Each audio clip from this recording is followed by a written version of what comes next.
Okay ठीक है, सबको स्क्रीन दिख रही है ना? हाँ।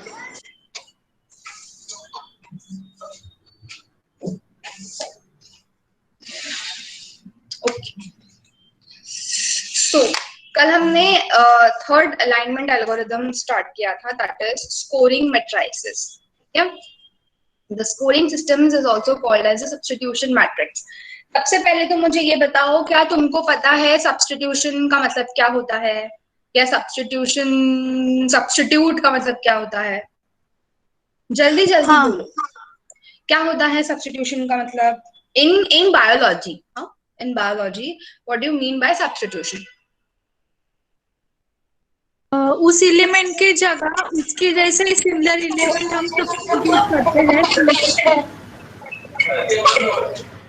Okay, right. So substitution is basically a type of mutation. ठीक है, म्यूटेशन क्या होता है? अ सडन चेंज, बराबर।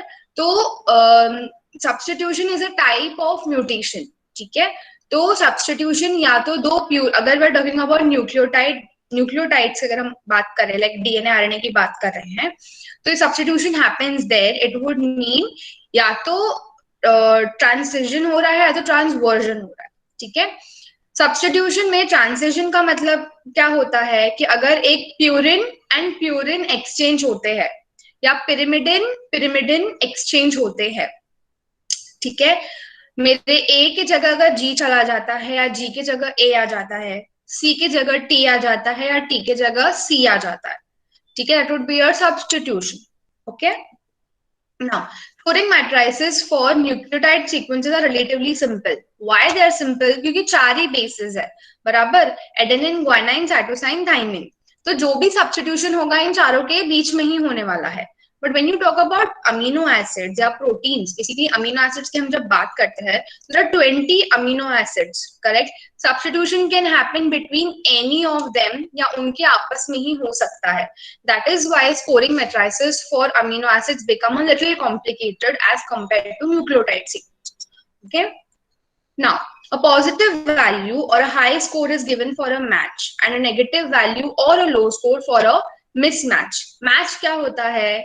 A match है, T match है, G match है, C match है, बराबर।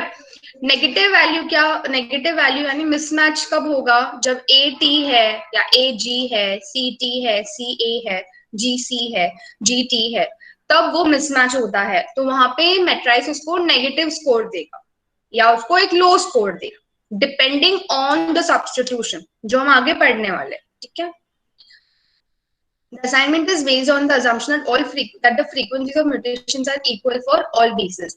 Frequencies of mutation का मतलब क्या होता है, या frequency of substitution का मतलब क्या होता है? कितना frequently, how often that particular adenine is going to get substituted by guanine. A कितने बार G से सब्स्टिट्यूट होगा, या A के जगह पे कितने बार G चला जाएगा उस न्यूक्लियोटाइड सीक्वेंस में। फ्रीक्वेंसी का मतलब वही होता है ना, हाउ ऑफ्टन, कितने बार। तो ऐसा अज्यूम किया जाता है कि सारे बेसिस इक्वल टाइम पे या इक्वल फ्रीक्वेंसी में, सेम फ्रीक्वेंसी में सब्स्टिट्यूट होंगे, ये एक अजम्पशन है। But it is not realistic. जरूरी नहीं है कि अगर एडेनाइन 2 बार सब्स्टिट्यूट होता है ग्वाइनाइन के लिए, साइटोसाइन भी 2 बार थाइमिन की जगह पे जाके सब्स्टिट्यूट हो जाए, जरूरी नहीं है। इट कैन हैपन कि सिर्फ ए और जी के बीच में ही सब्स्टिट्यूशन हो रहा है, सी और टी के बीच में हो ही नहीं रहा है। That is why it is said to be not realistic. ठीक है, ऑब्जर्वेशंस शो दैट ट्रांजिशंस क्या होता है? Substitutions between purines and purines, और पिरिमिडिन्स एंड पिरिमिडिन्स। ठीक है, मतलब ए और जी के बीच में ही, जी और ए के बीच में ही वो दो प्यूरिन्स हो गए, इन दोनों के बीच में ही या तो सब्स्टिट्यूशन होगा, या तो टी और सी के बीच में ही सब्स्टिट्यूशन होगा। जहां मेरे न्यूक्लियोटाइड सीक्वेंस में सी है, वहां अगर जाके टी लग जाएगा तो it would be a transition substitution. ठीक है, और अगर मेरे ए के जगह पे जाके सी लग गया, या ए के जगह पे टी लग गया, तो वो क्या हो जाएगा? Transversion substitution. समझ पा रहे हो कि बोर्ड पे दिखाऊं? जल्दी बोलो। अभी हमारे पास बोर्ड भी है, so we can take advantage. बोलो जल्दी तो मुझे समझे।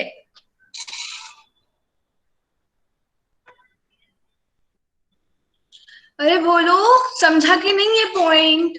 मैम बोर्ड पे एक बार समझाना। हाँ तो मैं ये सब्स्टिट्यूशन वाला तुमको समझा देती हूँ।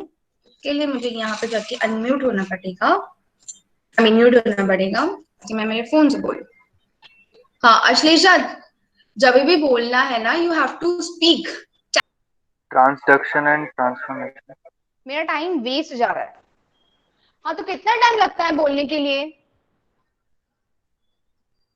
ट्रांजिशन एंड ट्रांसवर्जन, बराबर। दो टाइप्स के ट्रांजिशन में क्या होता है? Substitutions between purines and purines. Purines क्या क्या है? ए and C. A and C कि A and G? A and G. A and G, correct. तो मेरे जो प्यूरिन्स है ए एंड जी है, बराबर। तो ए और जी हो गया और यहाँ पे सी एंड टी हो गया, करेक्ट। रेड दिख रहा है तुम लोगों को? हाँ मिस। हाँ ठीक है। तो अगर एक न्यूक्लियोटाइड सीक्वेंस है T C A G T A C T, ये मेरा नॉर्मल न्यूक्लियोटाइड सीक्वेंस है, ठीक है।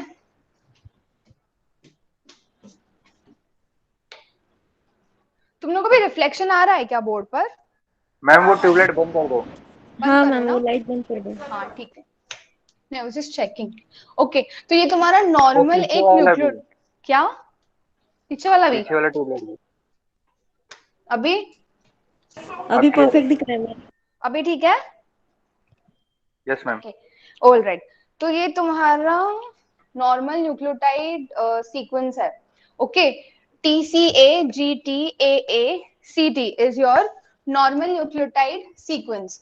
अब इस सीक्वेंस में अगर ट्रांजिशन होता है, मतलब प्यूरिन प्यूरिन के बीच में, अभी यहाँ पे प्यूरिन्स क्या क्या है हमारे?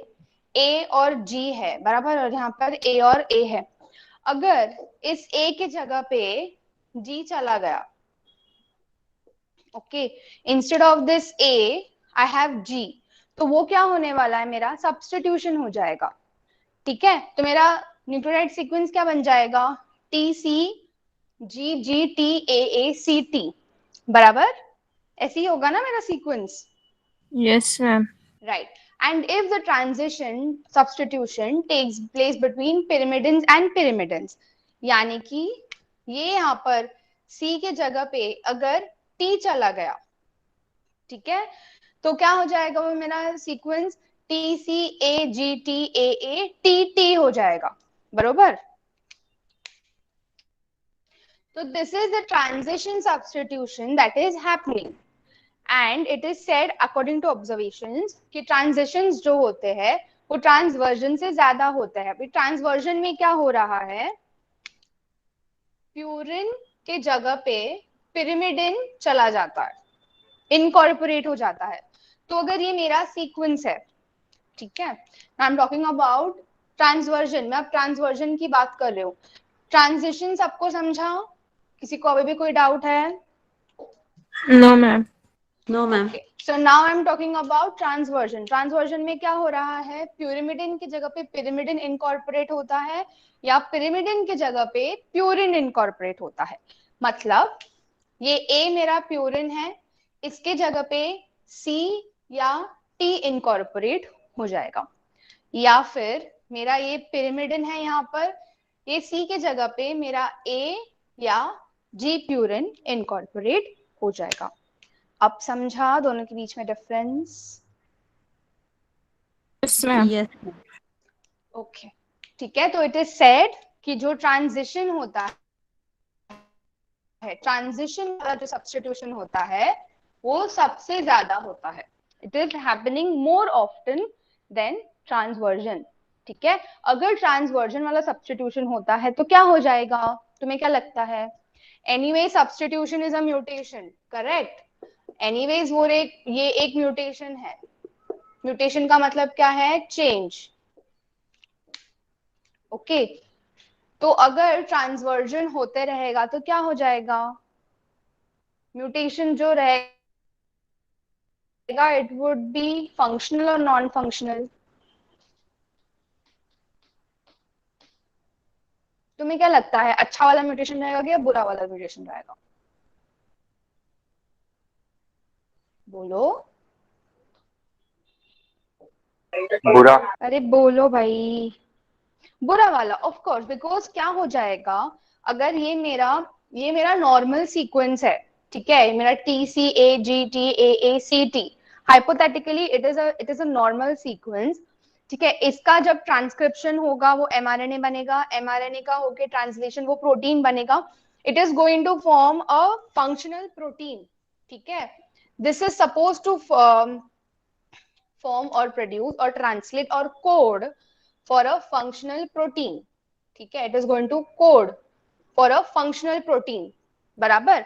अगर मेरा ट्रांसवर्शन म्यूटेशन होता है तो वो मुझे फंक्शनल प्रोटीन देने वाला है क्या, नहीं देगा, ठीक है, बिकॉज उसका जो नॉर्मल होना चाहिए था बेस वो नहीं है। बट इन केस ट्रांजिशन वाला म्यूटेशन होता है तो वो मुझे सिमिलर फंक्शनल प्रोटीन देगा। Why, because A and G are very similar, C and T are very similar, ठीक है। The same is applicable to proteins, बराबर, अमीनो एसिड रेसिड्यूज होते हैं ना प्रोटीन्स में, it is same applicable there also. अगर similar kind of amino acids are going to replace और substitute each other, it is still going to give me a similar functioning protein, okay। But if the substitution is happening between completely dissimilar amino acids, it may not give me a functional protein, ठीक है। ये point समझा है सबको, दोनों amino acids and nucleotide sequences का? Yes ma'am. सबको समझा है अश्लेषा? Yes, ma'am. Okay, ठीक है। So the way transversions happen in nucleotide sequences, the similar kind happens in amino acids also. Okay, ठीक है। So we'll move on to the next point.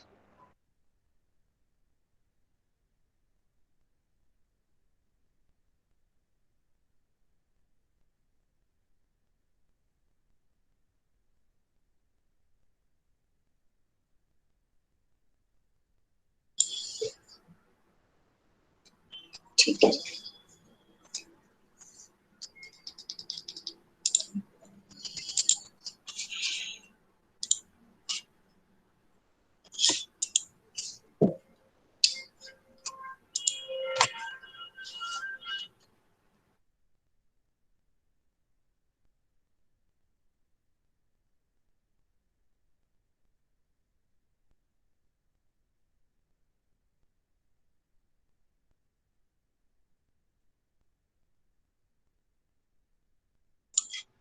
Okay, ठीक है, अब ये पॉइंट समझा है ना सबको? Yes, ma'am. Okay. Now, for proteins or amino acids, the score is calculated from the frequency of occurrence of a match of the two of closely related proteins were examined. मतलब 1572 times वो chance है, frequency है कि वो protein 71 proteins, very closely related proteins, are having the ability to substitute for each other. यानी 1572 changes or mutations are happening, okay, in similar proteins. उनका similarity कितना है? More than 85%, okay, and that would mean that they are evolutionarily related. Using these results, tables were constructed that indicated the frequency of a given amino acid substituting for another amino acid at a single position. That is what your point means, single position पे, ठीक है। कितने बार एक particular amino acid दूसरा amino acid के लिए substitute कर सकता है, उस बेसिस पर टेबल बनाया गया, ठीक है। These matrices are those tables, okay. Because the sequences shared a high degree of similarity, the resulting frequencies represent what would be expected over a short evolutionary distance, है ना। because they are so similar, we can say that they are evolutionarily very related. यानी कि उनका जो evolution है वो इतने ज्यादा लंबे टाइम पे नहीं हुआ है, it's a very short time period जहां पे वो प्रोटीन्स इवॉल्व हुए हैं. Correct? If those proteins had to evolve over a very long period of time, उतना similarity नहीं होता. Okay? Given the close evolutionary relationship, one would expect that the observed mutations would not significantly change the function of the protein. Correct. अगर वो बहुत छोटे से time पे proteins evolve हुए हैं, इट वुड मीन व्हाट कि जो म्यूटेशंस हुए भी हैं उन प्रोटीन्स में, यानी कि ये 1572 चेंजेस हुए हैं अमीनो एसिड्स में और प्रोटीन्स में, वो म्यूटेशन ने इतना सिग्निफिकेंटली या ड्रास्टिकली प्रोटीन के फंक्शन में चेंजेस नहीं लाए हैं. Okay, but if this had to be a very distant relationship, हम लोग क्या बोल सकते थे कि जो प्रोटीन में म्यूटेशंस हुए हैं, चेंजेस हुए हैं, they may have changed the function of the protein. Okay, and this has happened over evolution. ठीक है. Now because of the use of very closely related homolog, है ना, उन्होंने वहां पे बहुत ही मोर देन 85% सिमिलैरिटी के प्रोटीन सीक्वेंसेस उन्होंने यूज किए हैं. The observed mutations are not expected to significantly change the common function of the proteins. ठीक है, same point. Thus, the observed amino acid mutations are considered to be accepted by natural selection. Hence, the term point accepted mutation. Why they're accepted? Because जो changes, जो mutations हो रहे हैं amino acids में, they are not drastically changing the function of the protein. Okay. These protein sequences were clustered based on phylogenetic reconstruction. Why? Evolutionary tree. Okay. The PAM matrices were subsequently derived based on the evolutionary divergence between the sequences of the same cluster. कितना वो diverge हो रहा है उसके basis पर PAM matrix बनाया हुआ था. One PAM unit is defined as 1% of the amino acid positions that have been changed, right? या one amino acid change per 100 residues. 100 residues में से कोई एक अमीनो एसिड चेंज हो रहा है, ठीक है, उसमें म्यूटेशन हो रहा है. PAM1 is a scoring system for sequences in which 1% of the residues have undergone mutation. यानी अगर एक क्लस्टर है प्रोटीन का, ठीक है, उसमें अगर 1000 रेसिड्यूज है तो एवरी 100 रेसिड्यू में से एक अमीनो एसिड में म्यूटेशन हुआ है. That's what PAM1 means. PAM 250 का रिप्रेजेंट करता है 250% म्यूटेशन, यानी कि 2.5 एक्सेप्टेड म्यूटेशंस पर रेसिड्यू. ठीक है.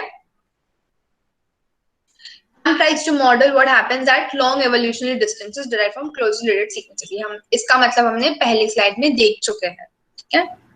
The increasing PAM numbers correlate with increasing PAM units and thus evolutionary distances of the protein sequences. ठीक है. जितना PAM नंबर इंक्रीज होगा उतना ही डिस्टेंस जो है एवोल्यूशन का वो इंक्रीज होगा. Okay, so this is your PAM 250 matrix. ठीक है. ये यहाँ पे प्रोटीन अमीनो एसिड्स है, ये सेम अमीनो एसिड्स यहाँ पे भी है. ओके, यहाँ पे सिस्टीन है, यहाँ सिस्टीन है, यहाँ पे ग्लाइसिन है, प्रोलीन प्रोलीन. ठीक है. सब नाउ ये जो यहाँ positive scores, don't take this 0 and -2, ये जहां पर जो पॉजिटिव स्कोर्स दिख रहे हैं या यहाँ पे जो पॉजिटिव स्कोर्स दिख रहे हैं 4, 2, 4, 6, 5, 6, दे आर पॉजिटिव स्कोर्स. इसका मतलब क्या होता है? Frequency of substitution is not happening by chance.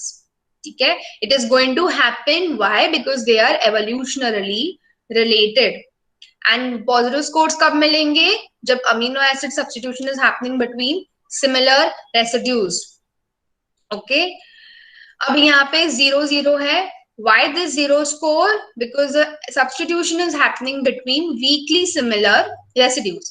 यहाँ पे negative scores क्यों है? Because the frequency substitution is happening by chance, right? It is happening between dissimilar residues. मतलब यहाँ पे you take the example of the protein amino acid valine here, ठीक है, या methionine का example ले लेंगे यहाँ पे. And there is another protein, say proline here. ठीक है. तो ये proline यहाँ से -2 and ये methionine का यहाँ -2. So the frequency of them substituting each other, यानी प्रोलीन की जगह पे मिथ्योनिन, मिथ्योनिन की जगह पे प्रोलीन जाने का जो चांस है वो नेगेटिव में है। अगर वो हो भी गया it would happen by chance. ठीक है, इस कोर्स का ये मतलब होता है। ओके, समझा? Yes ma'am. Yes, ma'am. Okay, now we are starting with blossom matrices. या हम पैम पढ़ रहे थे, अब हम ब्लॉसम पढ़ने वाले हैं। So this is a series of blocks amino acid substitution matrices. ठीक है, that's what BLOSUM stands for. Blocks amino acid substitution matrices, all of which are derived based on the direct observation for every possible amino acid substitution. Very similar to PAM. ठीक है. It is best used for detecting local alignment. हमने local and global alignment पढ़ा था, तो BLOSUM matrices are best and it will give optimal results for local alignment. ठीक है. Sequence pattern also called blocks, तो वो जो सीक्वेंस के जो पैटर्न्स होते हैं उनको हम ब्लॉक्स बोलेंगे। They are ungapped alignments of less than 60 amino acid residues in length. तो 60 अमीनो एसिड से कम का जो पैटर्न अलाइनमेंट रहता है उसको हम ब्लॉक बोलेंगे। Okay, frequencies of amino acid substitutions of the residues in these blocks are calculated to produce a numerical table or a block substitution matrix. ठीक है, तो हम लोग पहले क्या कैलकुलेट करने वाले हैं कि कितना फ्रीक्वेंटली अमीनो एसिड का सब्स्टिट्यूशन हो सकता है उस ब्लॉक में। ठीक है, उसके बेसिस पर हम एक ब्लॉक सब्स्टिट्यूशन मैट्रिक्स क्रिएट करते हैं। Okay, BLOSUM matrices are actual percentage identity values of sequences selected for construction of the matrices. ठीक है, इन matrices के बेसिस पर हमें सीक्वेंस अलाइनमेंट का स्कोर मिलता है। ठीक है, these are like log table, log book, पता है log books रहते हैं, right? You have the value for log to the base 10 for every number, है ना? Then you have a table for natural sines, cosines, tangents वगैरह के लिए। You just have to look up. The same kind are these matrices. ये जो PAM और BLOSUM matrices है, they are like tables जिनको सर्च टूल्स रेफर करके तुम्हें अलाइनमेंट का रिजल्ट देखते हैं। ठीक है, दे आर लाइक टेबल्स जो हम रेफर करेंगे। Okay,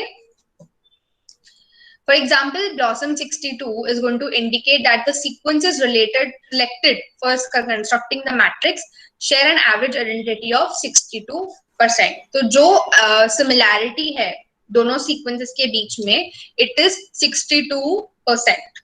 Okay, the lower the BLOSUM number, the more divergent the sequences they represent. ठीक है, जितना कम ब्लॉसम नंबर रहने वाला है या जो स्कोर आने वाला है उसका मतलब क्या है, वो और ज्यादा डाइवर्जेंट है। It is opposite to PAM matrices. ठीक है, जितना ज्यादा पैम का स्कोर उतना ज्यादा डाइवर्जेंट सीक्वेंस, लेकिन ब्लॉसम में उल्टा है, जितना कम ब्लॉसम का स्कोर है उतना ज्यादा वो डाइवर्जेंट सीक्वेंसेस है।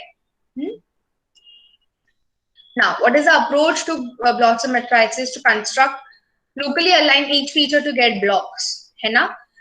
Ungapped alignments less than 60 amino acids. So they are locally conserved regions, meaning they are likely to be related to structure and function. ठीक है?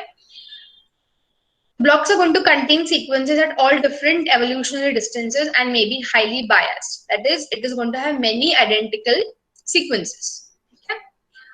We're going to cluster all those sequences with less than X%. We're going to take 62% identities and count it as one sequence.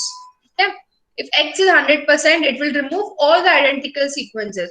So if I'm going to see कि at 62% identity कितने मेरे sequence में similarities है, वो मुझे construct करने के time पे मुझे पता चलने वाला है. But if I'm going to see for 100%, it will remove all the identical sequences. तो मेरे पास क्या बचेंगे, unidentical sequences ही बचेंगे. If X is less than 100%, it will reduce the weight on closely related sequences. इसके लिए हमने 62% लिया है. I'm going to calculate substitution frequencies and it is going to give us a BLOSUM X matrix. Here we are going to get a matrix of BLOSUM 62. ठीक है, हम लोग अगर ये मैट्रिक्स क्रिएट करेंगे ठीक है, we have to provide them with the 2 sequences, ठीक है, मेरा क्वेरी सीक्वेंस मैं दूंगी और टारगेट सीक्वेंस दूंगी, ठीक है, या वो डेटाबेस से ले लेगा। Okay, and I am going to mention कि मुझे कितना आइडेंटिटी देखना है। अगर मुझे 85% आइडेंटिटी देखना है, 100% आइडेंटिटी देखना है, 150% आइडेंटिटी देखना है, तो मुझे वो मेंशन करना पड़ेगा कितना परसेंट आइडेंटिटी मुझे देखना है। अगर मुझे 250% आइडेंटिटी देखना है दो सीक्वेंसेस के बीच में, तो मैं वो मेंशन करूंगी मैट्रिक्स कंस्ट्रक्ट करते वक्त। ओके, इट विल कैलकुलेट कि कितना फ्रीक्वेंटली वो सब्स्टिट्यूशन हो सकते हैं अमीनो एसिड्स के बीच में, and it will finally give me my blossom X. That is, if I'm going for 250% identity, it will give me a blossom 250 matrix. ठीक है? The lower the blossom number, the more divergent the sequences they represent. ठीक है? Okay, this is your blossom substitution matrix. ठीक है, this is the blossom 250 है, 250 matrix है ये, ठीक है। तो यहाँ इस मैट्रिक्स में जब मैं सीक्वेंसेस मेरे डालूंगी, मेरे प्रोटीन सीक्वेंसेस 2 डालूंगी, तो it is going to search for 250% identity. Okay, now ये जो यहाँ डायगोनल दिख रहा है ग्रीन में उन्होंने शेड किया हुआ अच्छे से डायगोनल, ठीक है। So this diagonal the values are going to represent what the score which is given for an exact match under always positive. So यहाँ पे जो 20 अमीनो एसिड्स हैं वही 20 अमीनो एसिड्स यहाँ पर है। So at least one point of time वो लोग सेम होने वाले, right, they're going to come in the same cell. तो अगर मैं यहाँ पर H लेती हूँ 12 पर एंड यहाँ पे H stands for histidine, ठीक है। So this is the same, है ना, दोनों अमीनो एसिड सेम है, तो they are going to be given a positive value, ठीक है। And also their exact match. Okay, so मेरा histidine and मेरा histidine, I'm going to get a score of 12. Now her amino acid जो है यहाँ पर, ये जो अल्फाबेट्स दिख रहा है A R N D C Q, they stand for amino acids, ठीक है, they are codes for amino acids. मैं यहाँ पे पूरा ट्रिप्टोफैन वैलिन नहीं लिखने वाली, I'm just going to give them alphabet codes, ठीक है, like V stands for valine here, W stands for tryptophan, Y stands for tyrosine, ठीक है, like that. Okay, now this, if you see on the entire diagonal, the highest score is what? 60. The highest score is given to a rare amino acid. ये हमने जब scoring matrices के बारे में पढ़ा था वहां पर दिया था ये, ठीक है। So the highest score is going to be given to a rare amino acid substitution. It is very rare for W, that is tryptophan, to substitute for tryptophan. बहुत rare है, ठीक है। Or it is a very rare amino acid to be found in the sequence. दो sequences में अगर वो substitution होता है तो इट इज वेरी रेयर, उसका वो मतलब है। फाइनली ये 3 नंबर जो दिख रहा है, ठीक है, it is a conservative substitution. Conservative substitution का मतलब क्या होगा?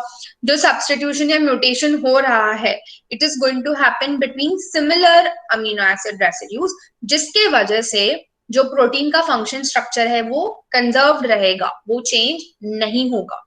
नॉन कंजर्वेटिव उसका ऑपोजिट, ठीक है। So it is given a low score, right, low score, low positive score, which will mean substitution to occur more often, not by chance. तो ये substitution है वो बहुत common है, but it is not happening by chance, ठीक है। It will happen when the sequences are evolutionarily related or when they are homologous. Okay, तो यहाँ पे एग्जाम्पल क्या है? W है, that is tryptophan here, and ये है हमारा यहाँ पे Y, that is tyrosine. So it is very common for tyrosine to substitute for tryptophan. But जब टायरोसिन ट्रिप्टोफैन के लिए सब्स्टिट्यूट करेगा या ट्रिप्टोफैन टायरोसिन के लिए सब्स्टिट्यूट करेगा, it is not going to make any changes, very drastic changes in the final protein function and structure. That is why it is called a conservative substitution, ठीक है। And finally we have the non conservative substitution. ये जो नीचे -5 दिख रहा है, It is a non-conservative substitution. मतलब अगर इस 2 अमीनो एसिड्स के बीच में सब्स्टिट्यूशन होता है, it is going to happen by chance. It is not very common. And अगर वो हो भी जाता है substitution, it is not going to give. It is going to create drastic changes or at least some changes in the protein's function structure. ठीक है? We have amino acids valine का V, ठीक है, and W stands for tryptophan. तो अगर इन दो amino acids के बीच में सब्स्टिट्यूशन हो जाता है तो it would be a non conservative substitution and hence it is given a negative score. Okay, ये सब समझा है? पॉइंट्स कि सर के ऊपर से गए? समझा मैम।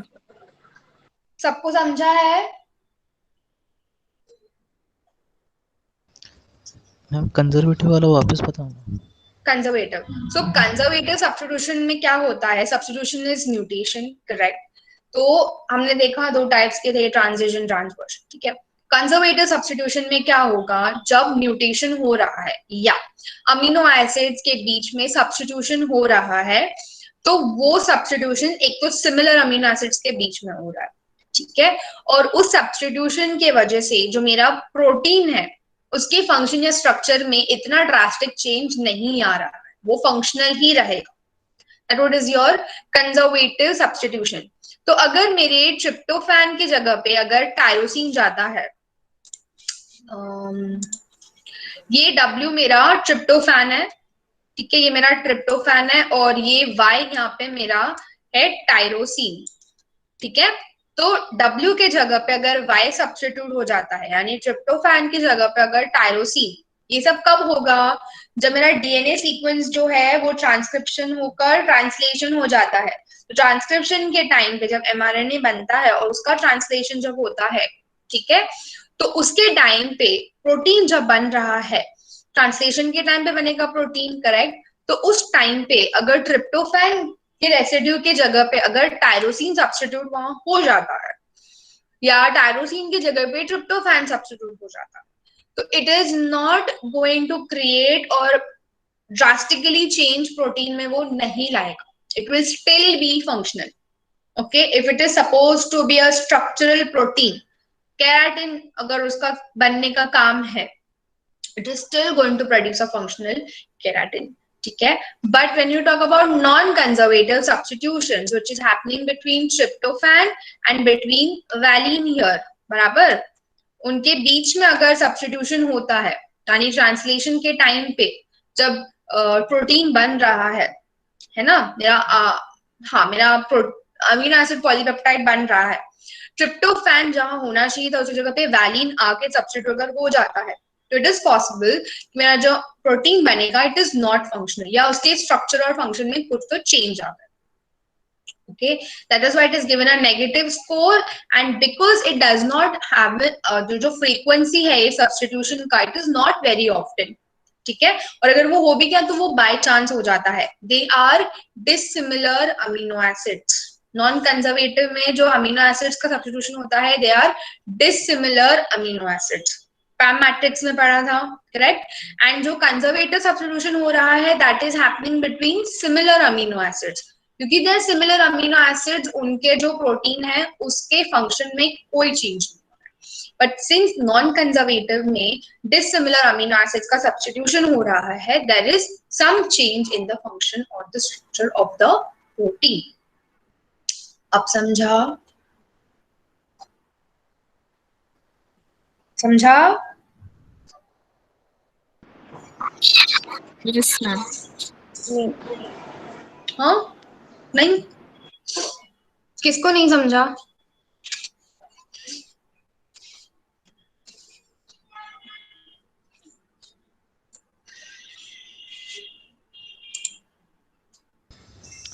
वॉइस ब्रेक हो रहा है। कभी अभी के पहले? उप्स, ओके, मूविंग ऑन। अभी पैम मैट्रिसेस और ब्लॉसम के बीच में डिफरेंस देखेंगे। So PAM matrices are derived from an evolutionary model. हमने वो देखा कि दो सिमिलर सीक्वेंसेस के बीच में उन्होंने पैटर्न पढ़ के पैम मैट्रिस डिराइव किया।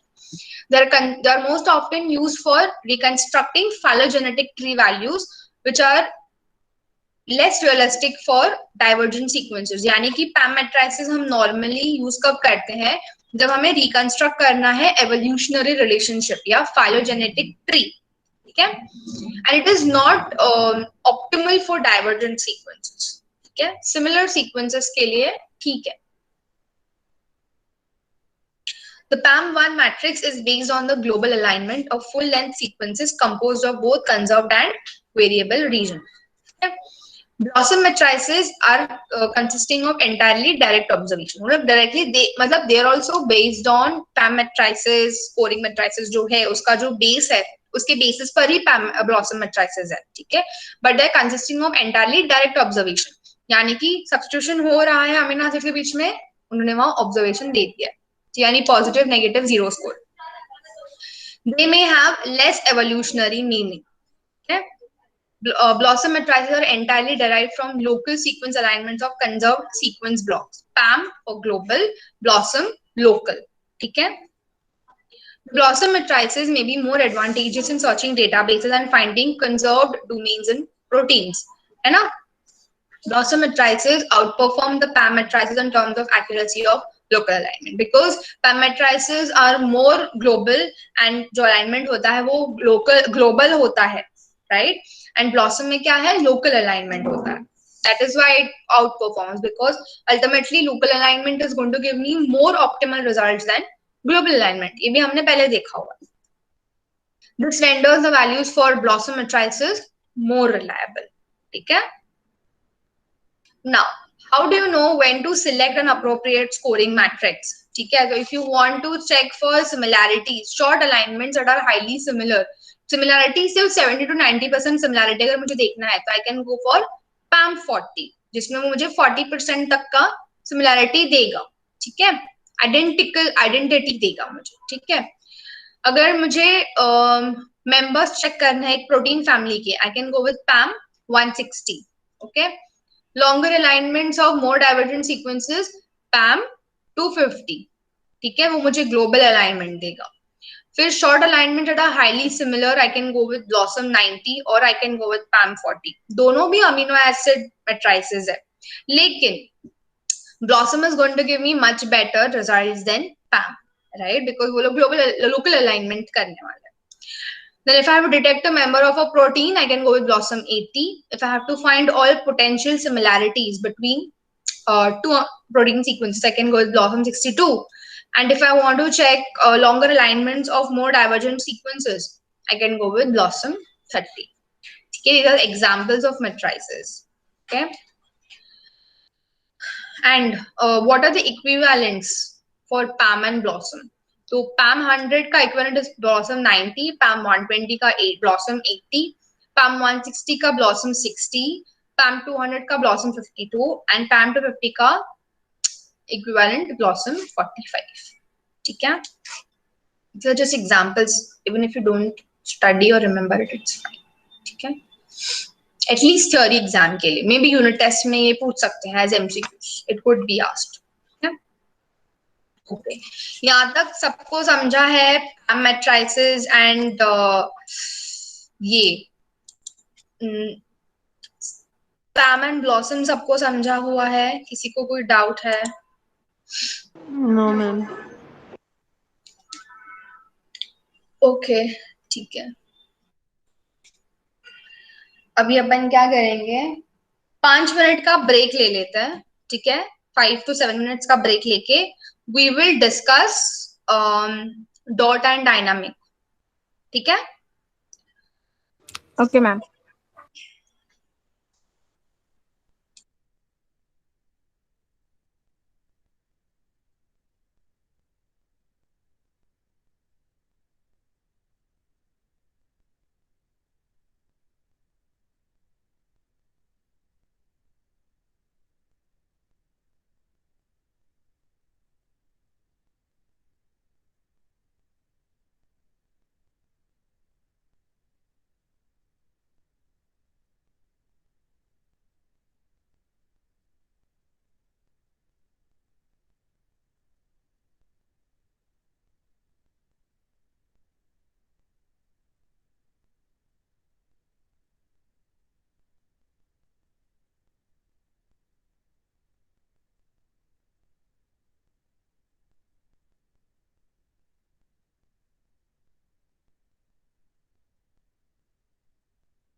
ए के साथ टी को कंपेयर करूंगी, वो सिमिलर नहीं है तो मैं उसे ब्लैंक छोड़ने वाली हूँ।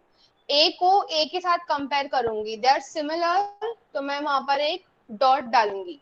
फिर ए को सी के साथ सेम नहीं है तो ब्लैंक। ए को मैम जी के ब्लर साथ, दिख रहा है। सबको ब्लर दिख रहा है? क्लियर है मैम। मैम आपका तुम्हारे नेट नेट का फ्लक्चुएट इशू हो है, रहा है। क्योंकि मुझे दिख रहा है लैपटॉप में बराबर से। नहीं, वो अचानक से ब्लर हो रहा है और अचानक से क्लियर हो रहा है, ऐसा हो रहा अब मैं उसको क्या करूं, मुझे बोलो तुम लोग। अभी मैं और कुछ नहीं कर सकती, तुम लोग घर पे बैठे हो, मैं कॉलेज में हूँ। I am trying my level best, थोड़ा एडजस्ट कर लो। वैसे भी वो सुषमा के लिए, और वैसे भी सारे वीडियोस यूट्यूब पर है तुम्हारे लिए। अब मैं और इसके आगे मैं कुछ नहीं कर सकती। अब लास्ट ऑप्शन रहेगा तुम्हारे घर पे आके सिखाने को। जब अब फिर हम कॉलेज में जब मिलेंगे तब टाइम रहेगा तो मैं फिर एक्सप्लेन करने की कोशिश करूंगी। अब जो है यही है, इसके आगे कुछ नहीं हो सकता। है। चलेगा मैम, कंटिन्यू करो आप। तो मैं ए को जी के साथ कंपेयर करूंगी, since they are not similar मैं उसको ब्लैंक छोड़ने वाली हूँ। फिर ए को ए के साथ कंपेयर करूंगी, आई पुट अ डॉट। ए को डी के साथ कंपेयर करूंगी, उसको मैं खाली छोड़ूंगी, सिंस दे आर डिसिमिलर। ठीक है सुषमा, समझा है तुमको? हाँ ma'am. Now, in the same way, I'm going to compare my second base with all the bases of the target sequence. G को D के साथ, G को A के साथ, G को C के साथ, G को G के साथ। G सेम है तो मैं डॉट डालूंगी। फिर G को A के साथ, फिर G को T के साथ। तो भी यहाँ पे जहां जहां सिमिलर बेसिस है वहां वहां ही डॉट आएगा। अभी यहाँ पे C और C है तो यहाँ पर एक डॉट आएगा। यहाँ पे T और T है, यहाँ पर एक डॉट आएगा। यहाँ पे T और यहाँ T है, एक डॉट। यहाँ पे A के साथ A, यहाँ पे A के साथ A, यहाँ पे T और यहाँ पे T। ठीक है, अभी हमें क्या देखना है कि डायगोनल्स कहाँ बन रहे हैं। डायगोनल कहाँ बनेगा, सिर्फ फिलहाल तो यहीं पे बन रहा है डायगोनल। ठीक है, तो जितना लंबा मेरा डायगोनल रहेगा it is going to mean कि वो उतना सिमिलर है। ठीक है, the longer my diagonal the more is my more my sequences are similar. Okay, and अगर यहाँ पे पैरेलल डायगोनल्स होते, ठीक है, तो इसका मतलब क्या होता है जब पैरेलल डायगोनल्स होते हैं, इट मींस के दो जो सीक्वेंसेस है उनमें बहुत रिपीटेटिव सिमिलर रीजन्स है। ठीक है, वो डायगोनल पैरेलल डायगोनल वो इंडिकेट करता है। ठीक है, डॉट प्लॉट क्लियर है? Yes, ma'am. सुषमा है ना? Yes ma'am. हाँ। हाँ, तुम्हारे लिए बाकी सबको तो एक्सप्लेन किया हुआ है मैंने अच्छे से, तुम्हें भी कर रही हूँ, ऐसा नहीं कि नहीं कर रही। ठीक है, now moving on to dynamic programming. ठीक है, थोड़ा ध्यान दो। डायनामिक प्रोग्रामिंग में हम लोग कैसे करते हैं, यहाँ पे भी हम लोग टेबल ही बनाते हैं, there is a 2D matrix even here. ठीक है, बट हम जब उसको स्कोर देते हैं, डॉट प्लॉट में हम डॉट्स देते हैं, डायनामिक में हम स्कोर देते हैं, तो वो स्कोर कैसे कैलकुलेट करना है उस पर ध्यान दो। ठीक है, तो मैं पहले टेबल बनाऊंगी।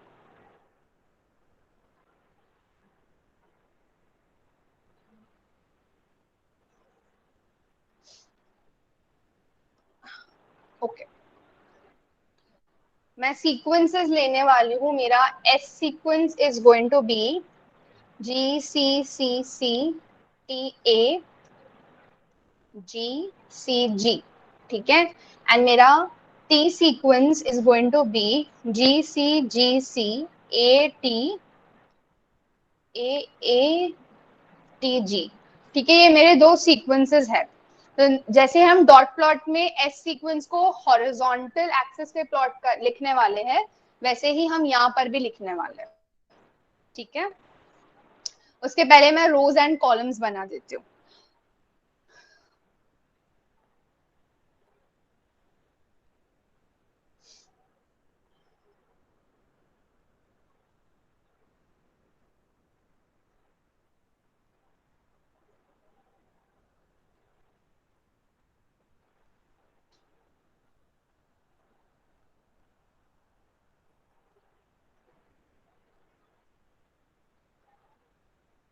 तक मुझे कौन बताएगा कि हम लोग स्कोरिंग किस बेसिस पर करते हैं?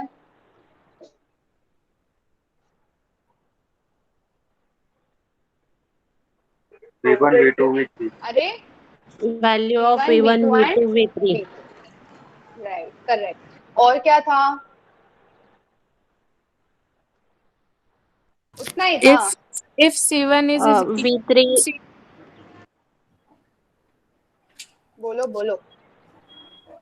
if C1 is equal to C2, then V3 plus 1, and if not equal, then only V3.